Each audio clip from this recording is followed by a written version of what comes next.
Good morning, genealogy friends. Happy Thursday. Sorry I missed my usual teaching time yesterday. I had something come up, which I think that's going to happen more often than I want it to, which was frustrating for my little calendar of things I wanted to teach. But we're back on schedule, and I can always reschedule those for later, or maybe sneak in the occasional extra weekend one or something like that on days when I'm not totally crazy. Today I'm talking about historic disease names. I also have a freebie for you. So we'll talk about that in a minute. Let me flip this around. Good morning, or afternoon or evening, depending on where you're watching. So I wanted to talk about the names that historic diseases go by because they can be easy to Google, but if you understand what you're looking at when you look at things like cause of death, that can actually be a whole story in itself, because a lot of times people like the causes of death will tell you a lot about the historical context of what was going on. It could also tell you quite a bit about what everyday life was probably like for that person before they passed. And you don't only see historic disease names on death records. They can come up in newspaper articles, either talking about that somebody's sick, somebody's recovering, or that somebody's died. Newspapers are more likely to use layman's terms, community terms for diseases. But even the things that are written on death records by medical examiners, doctors, and things like that, there's going to be some historic disease names that we don't really use anymore. And then there's also diseases where they were called different things depending on where you lived, or they could have been, hey buddy, don't put your fingers in your mouth. Or they could have been the same disease was causing different symptoms in different people, and doctors didn't recognize that was all the same condition. And so, oh, Jane can't hear me. Is there anybody else that can't hear me? I'll just pause for a second because I can actually see comments today, but I'll be sad if you guys can't hear me. Anyone? I probably have a comment delay. Oh, you can now. Okay. So here's the thing. If you ever don't know what something is, then go ahead and Google it. But there were a lot of things. It's just kind of like now, cardiovascular disease is the most common thing that people die from here in America. And we've all kind of gotten used to understanding when somebody says that they have cardiovascular disease, that they have heart problems, things like that. We understand what that means.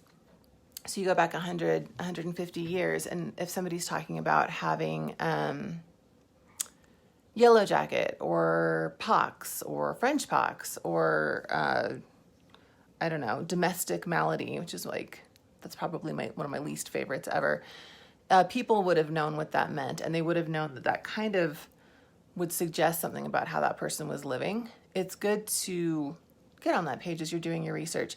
I know a lot of you have said before that slowing down and doing the worksheets where you're actually transcribing data off of records, transcribing it off of the census and things like that, it forces you to slow down and really think about what's going on. I think it's really easy to collect a death record and gloss over causes of death, or to have a letter from somebody that mentions that, oh, so-and-so has been suffering from domestic malady, and sort of gloss over it and not realize that sentence actually had a whole story in it. So I'll show you the freebie, and then we can just talk about some of the things on it. So if you go to the website, so if you go to familytrenotebooks.com and you go to the blog, this is the freebie. It's not a worksheet. This is my first freebie I think that I've done that's not a worksheet, but I think this is going to be something that I do more often, because I want to start talking about using these pages to build research and reference notebooks. If you are taking the course, if you're in the beta groups for the course, you're going to be hearing a lot about that. That's going to be the first group that I really try to teach. Okay, you've got these family notebooks that are for sharing, but then you can also have research and reference notebooks that just help you in your family history work. So I'm going to have more pages like this. So this is just a reference page for you. If you go to the blog, there's a link to download it. And I've got the names of this is what they would be called now.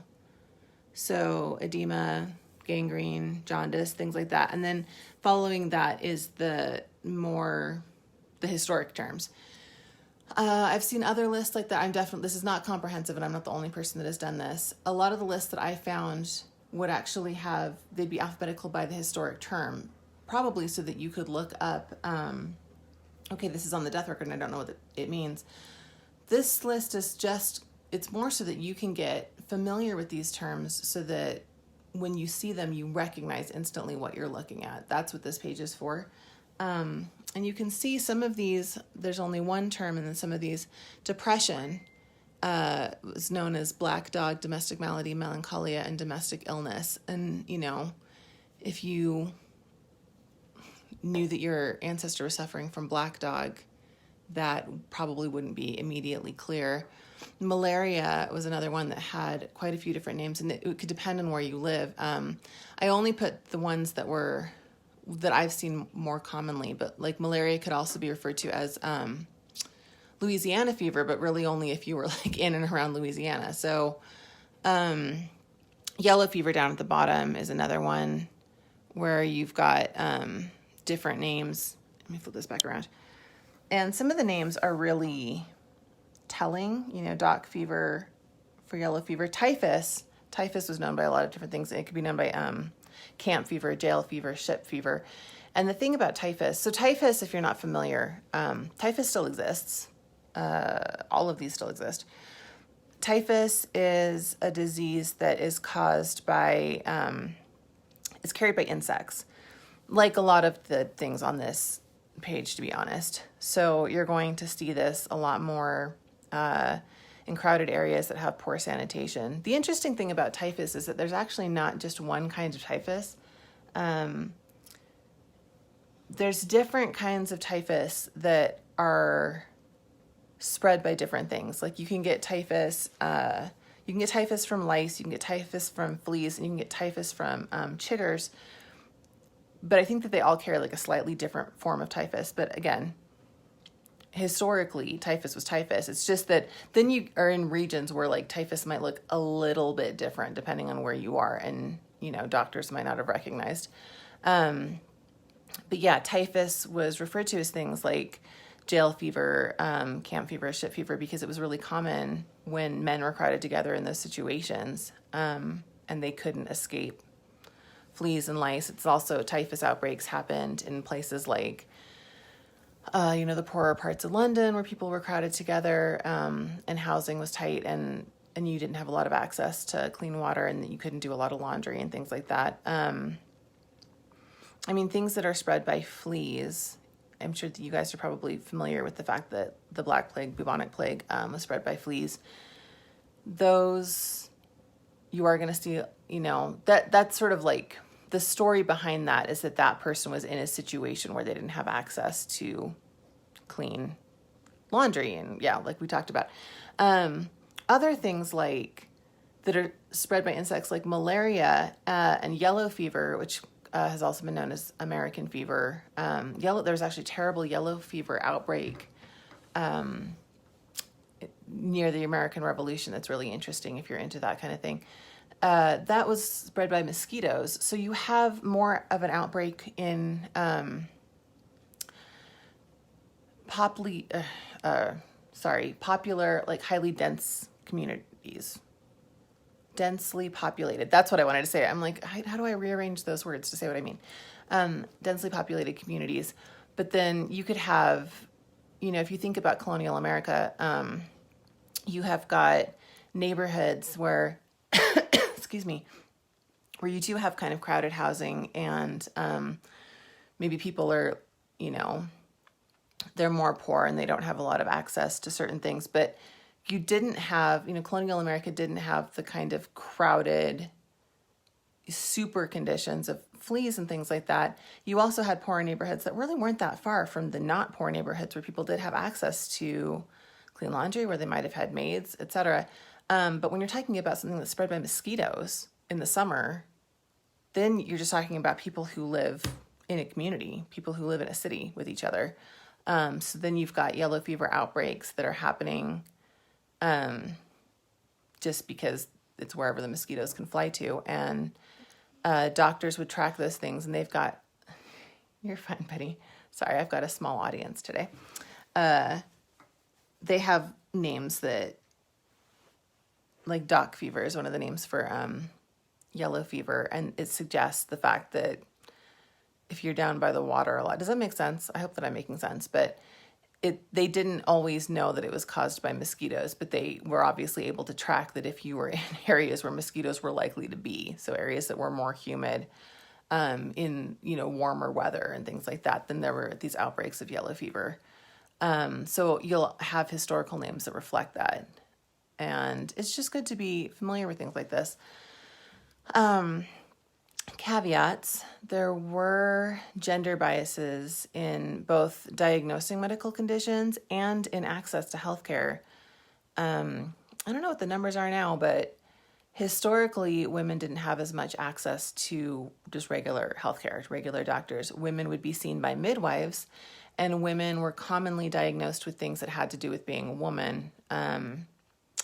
They were diagnosed with ailments that had to do with childbirth or having too many babies or breastfeeding, things like that. They were diagnosed with things that had to do with change of life, which change of life most commonly referred to menopause, but it could also refer to puberty. But you don't see change of life, like teenage boys weren't really getting diagnosed with change of life. Change of life was specifically that this woman's body was breaking because of the fact that she was female. And so you have to remember that if your ancestor is dying from female problems, female issues, I guess we would call them, very possible childbirth was definitely dangerous. And a lot of women, would die from things that were referred to as childbed fever and stuff. And it's most likely things like staph infections following childbirth because you just didn't have sanitary conditions. And that actually picked up as people moved away from using. It was interesting because people moved away from using midwives to using doctors in hospitals with the idea that these doctors had been properly trained. The problem was that before there was a clear understanding of how germs were spread, doctors in hospitals would go from patient to patient, and they were more likely to spread things like staph infections between patients, at least for a little while. So there's a little random historical trivia. But anyway, just sort of keep in mind that if your ancestress died of something that was related to her being a woman, there's a chance that she died of that, a reasonable chance. There's also a chance that she had something else and she didn't get medical treatment or proper diagnosis because she was handicapped by gender bias. Women were also more likely to die from things like having a rough life, whereas men were, more correctly diagnosed with, heart attack. This person didn't die from just times are tough. This person died from an actual medical condition. You're also going to see some things that really affect children. I mean, you would now too, but they're going to be things that you're more likely to see with children.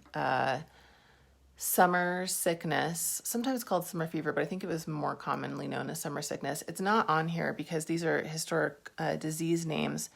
Summer sickness, technically it was a disease, but babies would start to have diarrhea in the summer.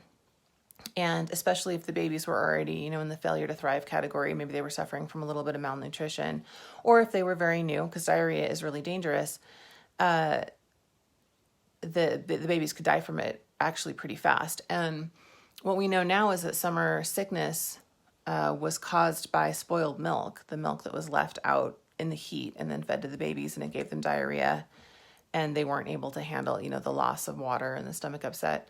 You also had more babies who died of teething. So you might be surprised to see teething listed on a death certificate or mentioned as something that killed a child, because we don't really hear of children dying from teething. That would terrify new mothers everywhere. But you have to remember that teething, so, as the teeth broke through the gums, you had a higher chance of infection because there's just irritated tissue and things like that.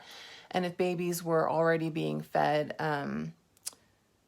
milk that had been watered down by water that wasn't clean, then they were more likely to succumb to illnesses that were carried in the water. And you also just, the incidence of malnutrition in America was much higher historically.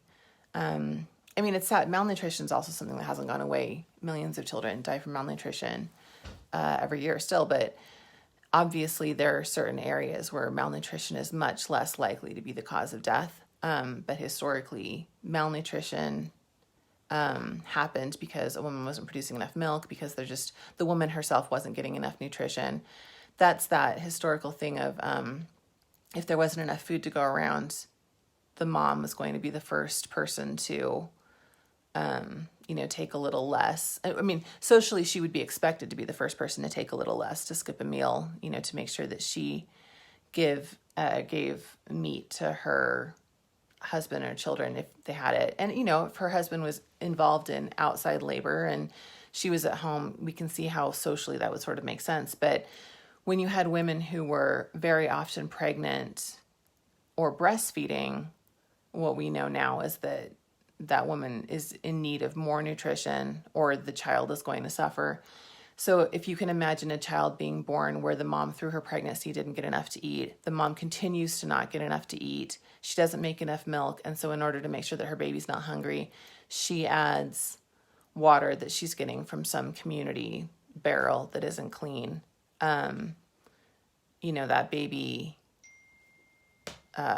that's how teething would kill an infant. Sorry, I hope this one hasn't been depressing. I've talked about stuff like this before. I'm a giant history nerd. That's where the genealogy thing comes in. So I think all of this stuff is really interesting. And again, it's that idea that you can understand the story behind what happened. I have quite a few ancestors who died from tuberculosis, which was commonly referred to as consumption. And the thing about tuberculosis is that it could be fast. Very often it wasn't, not to be grim, but it really wasn't fast enough. The person could be sick for a long time. And so then you've got people who may have been in hospitals and sanatoriums. You also have people who, in crowded conditions, if they're it's not like it's not like all of our ancestors had extra rooms. Like, you couldn't have a sick room.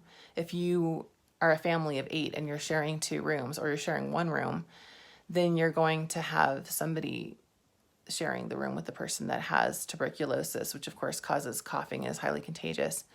And so then you may see a set of people who are dying relatively close to each other, just like you would with an outbreak of yellow fever or cholera. But depending on if they're a man or a woman or an infant, you could actually have different causes of death listed. So a little bit of historical digging is, it can be really worth it sometimes. And here's the other thing is I've been talking about ancestors that go back a couple hundred years, which, obviously interesting, but in more recent generations, you're talking about the 2 generations that are up from you, maybe 3 generations, it can be really helpful to collect the medical histories to see how many causes of death you can collect. Again, if you want to really freak your your relatives out, get really into what killed everybody in the family tree, because that's definitely going to make people uncomfortable at Thanksgiving. But the thing is, if you have a list and you're figuring this out and you realize that 85% of your relatives in the last 3 generations have died from heart disease or cancer, especially a cancer that isn't related to outside, that isn't lung cancer because they were all smokers or something like that.